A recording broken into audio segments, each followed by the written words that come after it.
Tersangka pembunuhan Petri Sihombing, 35, warga perumahan Puri Anggrek, Kecamatan Walantaka, Kota Serang telah merencanakan aksi pembunuhan.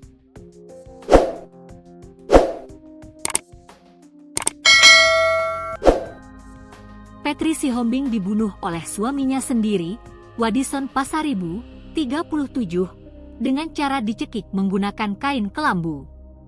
Ini bukan pembunuhan spontan. Dari hasil pemeriksaan, pelaku mengakui telah merencanakan aksinya, kata Kapolres Serang Kota, Kombes Pol Yuda Satria, Kamis, 5 Juni 2025. Yuda mengatakan, alasan tersangka membunuh korban karena pelaku sudah tak mencintai sang istri. Selain itu, Wadison juga mengaku kepincut wanita lain yang berdomisili di wilayah Kecamatan Bayah, Kabupaten Lebak. Motif utamanya karena pelaku sudah tidak cinta dan menjalin hubungan asmara di luar pernikahan, katanya. Menurut Yuda, setelah korban dipastikan tewas, Wadison kemudian mengikat tangan korban dan menyusun skenario seolah-olah telah terjadi perampokan. Pelaku bahkan melukai dirinya sendiri dan masuk ke dalam karung untuk memancing simpati dan mengaburkan fakta, ujarnya.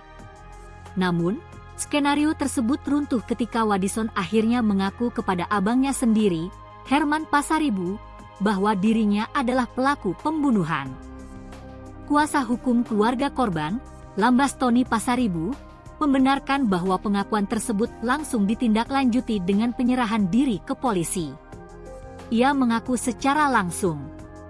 Motifnya karena sudah menjalin hubungan lain dan tidak ingin lagi bersama istrinya, kata Lambas.